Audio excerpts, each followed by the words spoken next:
दोस्तों, ये कहानी एक 20 साल की निब्बी पापा की परी की है, जिसने अपने आप को मियां खलीफा बनाने में कोई कसर नहीं छोड़ी और इसे किले लेने की इतनी तड़प होती है कि ये अपने ही घर में सफेद खून का झरना बहा देती है। तो मेरे भाई, तुम समझ ही सकते हो कि इसको अपनी तितली गीली करने में कितना मजा आता है। तो चलिए जानते हैं पापा की परी के काले कांड को। लेकिन मेरे भाई, अगर मेरा एक्सप्लेन तुम्हें पसंद आए तो एक लाइक और कमेंट बॉक्स को अपने बाप की प्रॉपर्टी समझो। जो मन में आए कमेंट बॉक्स फाड़ दो। मूवी की शुरुआत पलंग तोड़ बेड पर मस्ती में लेटी हुई मियां खलीफा की छोटी बहन जेनी खलीफा के साथ होती है, जो टीवी में एक रोमांटिक मूवी देख रही होती है। मूवी देखते देखते मैडम खलीफा अपने मन में बोलती हैं, यस गॉड यस, तुम कर सकती हो। और मियां खलीफा दीदी की तितली में आग लग जाती है और उस आग को मिटाने के लिए दीदी जॉनी बाबा का औजार निकाल लेती हैं। और ये देखकर जॉनी बाबा कहते हैं, कुछ भी बचाना कहने को हर बात हो गई, चलो कपड़े उतारो बहुत रात हो गई। और जेनी जॉनी सिंस के औजार अपने मौत के कुएं में उतार देती है। इतनी तगड़ी आवाज सुनकर जेनी का बाप जेनी के रूम में आ जाता है और जेनी की फटके सौ हो जाती है। भाई लौंडिया का चरम सुख देखो, कितना फील ले रही है।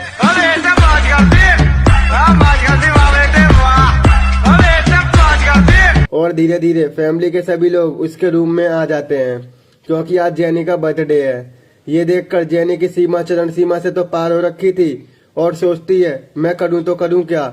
लेकिन तभी उसका पालतू कुत्ता चद्दर खींच देता है और मियां खलीफा के मौत के कुएं से सफेद खून की बारिश पूरे परिवार के ऊपर बरसने लगती है।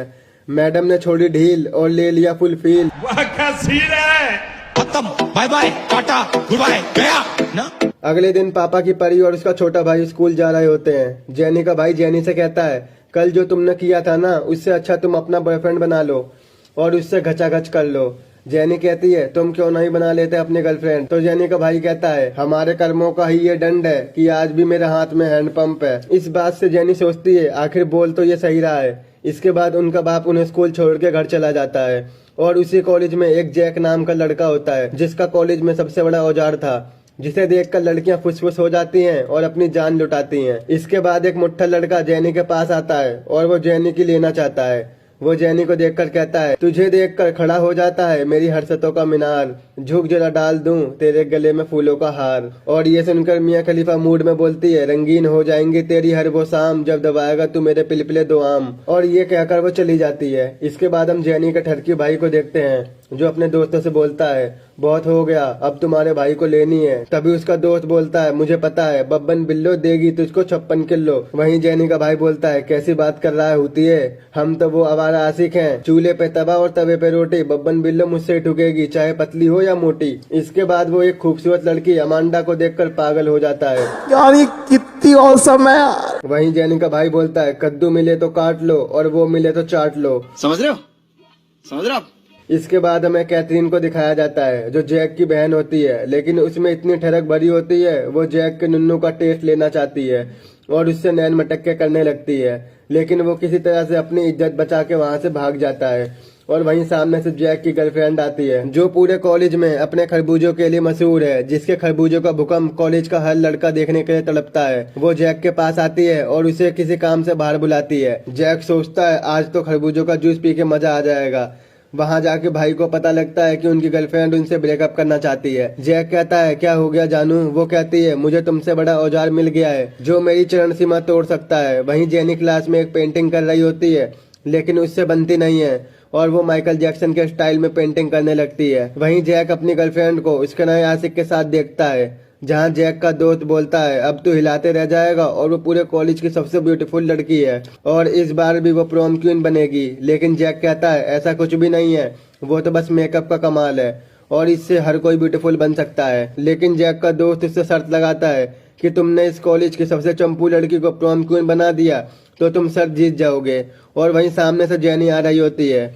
जैक का दोस्त उसी लड़की को चुनता है। ये देखकर वो सोचता है, अब इस चंपू को कैसे प्रॉम क्वीन बनाऊंगा। और जैक को उसकी बात माननी पड़ती है, क्योंकि ये एक शर्त थी। इसके बाद हम जेनी के भाई को देखते हैं, जो अपने दोस्तों के साथ अलग ही कांड कर रहा था। वो एसी की सीलिंग में सभी लौंडियों को नहाते हुए और कपड़े बदलते हुए देख रहा था। वहीं जेनी का भाई कहता है, यार कितनी औसम है। और वैसे ही वो लड़कियां उसे देख लेती हैं और वो वहां से भागने लगते हैं। तभी वो सीलिंग टूट जाती है और वो सारे जेनी की क्लास में गिर जाते हैं और उन्हें पनिशमेंट भी मिलती है। अगले दिन जैक जेनी से कहता है तुम मेरे साथ डेट पर चलोगी और मुझे तुम्हारी लेनी है, लेकिन जेनी उसे मना कर देती है और कहती है मुझे अपना घोंसला नहीं बनवाना। अगले सीन में हम देखते हैं कि जैक मैच में बैठा हुआ था क्योंकि उसकी एक गलती की वजह से उसके दोस्त की जान चली गई थी। तब से जैक को मैच से सस्पेंड कर दिया गया था। इधर अब जेनी जैक के बारे में सोच रही होती है और वो अपने पापा से इसके बारे में एडवाइस लेती है। उसके पापा कहते हैं तुम्हें जैक के साथ डेट पर जाना चाहिए था, और वहीं जैक के पापा उससे बोलते हैं बेटा हमें पता है तुम अब नल्ले हो गए हो, तुम्हें अब चरम सुख ठुकाई नहीं मिल रही है। और वो मुंह लटका के अपनी बहन के पास लौंडिया पटाने की चरण सीमा सीखने के लिए आता है, लेकिन उसकी बहन उसे ही मलने लगती है। वो कहती है दुनिया झुकती है, बस झुकाने वाला चाहिए, तू बस मुझे पिला, मुझे पिलाने वाला चाहिए। ये सुनकर उसकी फटके 64 हो जाती है और उसकी हवा देने लगती है। वो कहता है तुम मेरी बहन हो, लेकिन कैथरीन कहती है हवा चली सुहानी, मैं तेरा झेल लूंगी, तेरे खड़े हैंडपंप से दही निकाल लूंगी। अगले दिन जेनी जैक के घर आती है। वो जैक से कहती है तुम मेरा पीछा छोड़ दो, लेकिन जैक उसे अपना काला नाक दिखाता है और ये देखकर जेनी सोचती है काश मैं इसकी आइसक्रीम खा पाती, और वहाँ से चली जाती है। अगले दिन जैक अपनी बहन के साथ जेनी के घर आता है और वो जेनी को पार्टी में ले जाने आया था, जहाँ कैथरीन जेनी को तैयार करती है। उसके बाद जेनी को देखकर सबकी हवा देने लगती है क्योंकि जेनी पहले के मुकाबले बहुत ज्यादा सुंदर और हॉट लग रही थी।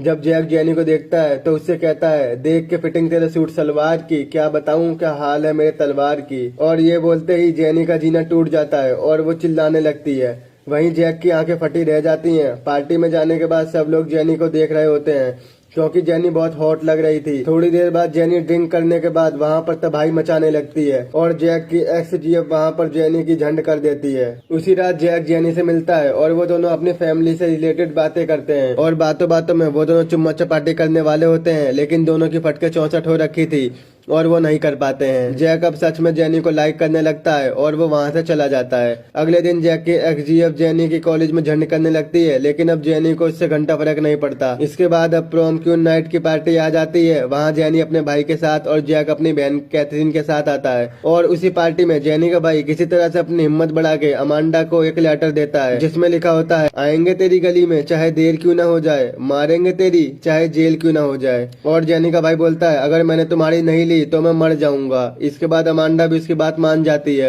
और वो पलंग तोड़ ठुकाई करने चले जाते हैं। इसके बाद जेनी और जैक का दोस्त एक साथ और जैक और कैथरीन एक साथ डांस करते हैं। डांस में कैथरीन जैक से चुम्मा चपाटी करने लगती है, जिसे देखकर जेनी को बहुत बुरा लगता है और वो वहाँ से चली जाती है। जब वहाँ पर प्रोफेसर प्रोम क्यून का अनाउंसमेंट करते हैं जिसमें प्रोम किंग जैक था और प्रोफेसर बोलते हैं इस बार 2 प्रोम क्वीन बनी है। वहीं जैक की एक्सजीएफ को लगता है कि उसका और जेनी का प्रोम क्वीन में नाम होगा, लेकिन इस बार प्रोम क्वीन 2 अलग लड़कियां बनी थीं जो दोनों बहनें थीं। इसके बाद जैक जेनी को ढूंढने लगता है, जहां उसका एक दोस्त बताता है कि जेनी तुम्हारे दोस्त के साथ टपाटप करने गई है। तभी वहीं जैक को मुट्ठल मिलता है। वो जैक से कहता है मैं जेनी से प्यार करता हूँ, और वो दोनों जेनी को ढूंढते हुए एक होटल में पहुंचते हैं।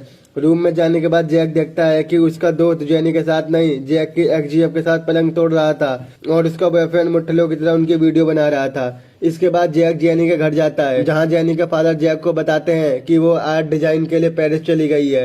जैक जल्दी से एयरपोर्ट पहुंचता है और वो जेनी को रोकने के लिए फुटबॉल खींच कर मारता है, जिससे जेनी गिर जाती है और रुक जाती है। जहां जैक जेनी को अपने दिल की सारी बात बता देता है और जेनी पेरिस जाना कैंसिल कर देती है। वहीं जैक जेनी से कहता है मटक मटक के चलती हो क्या मार डालोगी, पेरिस जाकर तितली का अचार डालोगी। जेनी और जैक चुम्मा चपाटी करने लगते हैं और जेनी यहीं रुक जाती है और यहीं मूवी खत्म हो जाती है। दोस्तों अगर हमारा एक्सप्लेन आपको पसंद आया हो तो एक लाइक, चैनल को सब्सक्राइब और वीडियो को शेयर जरूर करना। तो मिलते हैं आपसे ऐसे ही नेक्स्ट वीडियो में।